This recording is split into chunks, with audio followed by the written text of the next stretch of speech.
this is Scorpio Books. I am Amber Cheyenne. I am Mickey. Today we will be going over one of the books I am currently working on.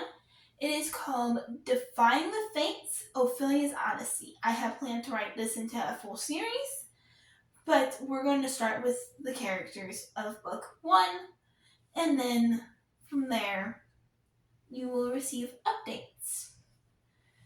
So let's get started with the main character, Ophelia's family tree, starting with her biological family, the adopted family, and her god family. Listen closely because this is a very confusing family tree. We're going to start off with her father, Calfu, son of Hades, the big, bad, asinine prick of a villain who doesn't make it very far. No. But we're going to go over him and his lovers.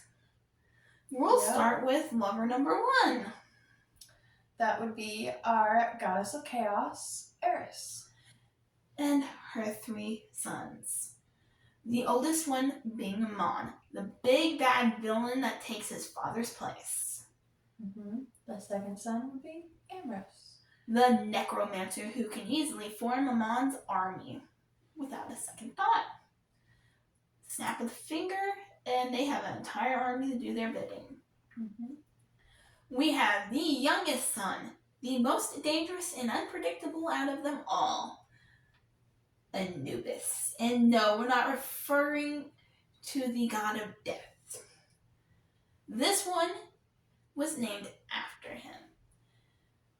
He is a full-blown trained assassin. Anybody he kills puts forth toward Ambrose, summoning an army. From there, we have the Knight of Hell, who has the 3rd oldest children. She had no choice in this matter because it was either have his children or the entire fate of the world. All the humans would perish. And she picked the lives of the innocents. And wound up delivering 2 twins, Ethan and Ella, who share nothing in common with their sinister siblings. These 2 are waiting for the moment that Amon slips up to where they can tear his plans to pieces. And their hope comes in the form of Ophelia. From there, we have Bates' mother, the Black Widow serial killer. Before she met Calfu, she had 14 husbands that all died within a month of marriage. Calfu made her a deal. She took it. Unfortunately, Calfu's child turned out nothing like him at all. To be honest, Bates looks identical to his mother. He's quite average. But he is willing to secretly help his best friend or enemy? Frenemy. Go through and defeat Amon. He doesn't want to let his brothers know that he is not on their side, but at the same time, he does not wish to wind up in the ground. So, he goes out of his way to make it look like Onyx is clearly stronger than him. But in all reality, they're pretty matched. The only thing Bates has going for him is a little bit faster than the average human and a little stronger. Yeah. Stronger than the average human. Nothing more than that. Which is why his brothers call him the Bait. They will happily throw him in front of a moving train. Yeah. And then you have Ophelia's mother, the goddess of the moon and the hunt, Artemis.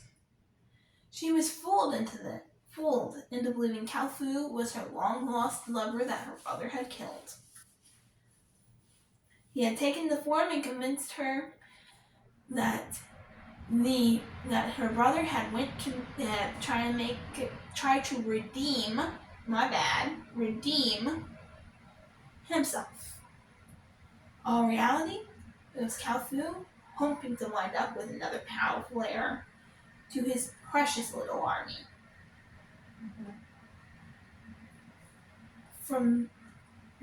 Needless to say, the gods figured this out. They got word of it. So they sent their big bad demon that not even them were stupid enough to piss off. Victor. Everybody loves Victor. Yes, they do. They send him in to take down the demigod. Kalfu. Well, unannounced to Artemis, Kalfu winds up dead. But not before he takes Victor's beloved's wife. Lady Lotus ends up dying at the hands of Kalfu. Victor snaps and crushes Kalfu without hesitation. You see this big ass demon take down the big bad god that was convinced he was invincible. I think he was wrong. Yeah. I think he's sadly mistaken. I mean, there's no reason the others don't. None of the full-fledged gods were willing to challenge Victor. From there, you have Ophelia's god family. The pack of werewolves that are hiding in plain sight. We will start with Cora and Jarell. Ma and Pa. Pa is the retired beta and retired pilot. In his day, no one was able to outfly him. Now the pack tries to keep him out of the sky because he's half blind. He may be able to outfly you, but he ain't landing safely. No. Nobody better be near the runway. Cora, aka Ma, is a thick southern belle. But don't make no mistake, she's not sweet and innocent. I mean, she's sweet, but she definitely hit you with a spatula. You break one of her vases or you knock something off the wall, she'll come at you with a bowling pin. Then again, you would too if you had 3 boys. Oh, yeah. So let's get started on their sons.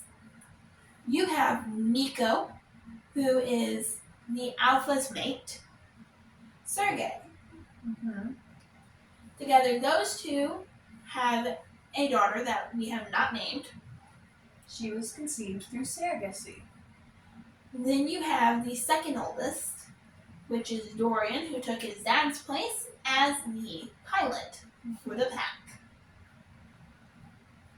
He is nothing more than a daredevil and will not think twice before flying into danger. Yeah. But heaven forbid that plane gets damaged because you will see him come unglued. Slightest dent or scratch and you're going to watch how quick he blows up. Yep. Unfortunately, that only applies when he's not the person who causes the damage. Yeah, if he causes damage, that's his own stupidity. He looks at it like that. But needless to say, the poor plane has been damaged several accounts. Leaving his father with nothing more than a headache from the amount of times the plane has been crashed. Definitely. You have their youngest son after that, Gar, who is the all-star football player of the school. The running back participates in baseball and basketball. Although, I'm surprised they let him on the basketball team. Yes, he is small. Unfortunately, unlike the rest of the pack, he shifted early, stunting his growth. His wolf is barely bigger than the average wild wolf you would find in the woods, versus the ginormous size of the rest of the pack. As the other main character, Onyx would call him, the Pomeranian. Yep. Little old Pommy. You will watch those two duke it out no matter what. It's good. Those two will sit and bicker and batter back and forth without a second thought. But no. As for Gar, he is the reason why his mom has laid down the law. Then again, you have a group of werewolves playing football in your house and breaking your vases and breaking your walls. They even shattered a chandelier. How they manage that? Well, That you have to read to find out. Yes, you would. You really would. But no, they broke stuff off the walls on accident. They broke the wall. They broke the chandelier, the chimney. One of them even fell out the window because they played football in the house. Make no mistake, they fixed all of it. Oh yeah, Cora was so mad. Yep, so disappointed.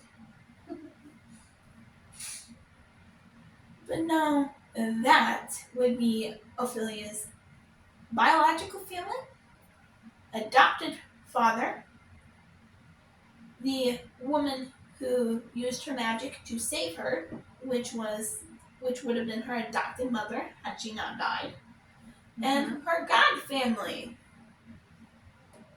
Unfortunately, she had no clue that they were werewolves. No, she learns that later. No thanks to Gar. Yes. Yes, Gar broke a lot of rules. He's always breaking rules. Yeah. But that is her big ass family tree. So, feel free to hit that like button, subscribe, and ring the bell for notifications. This is Scorpio Books signing off. See you later.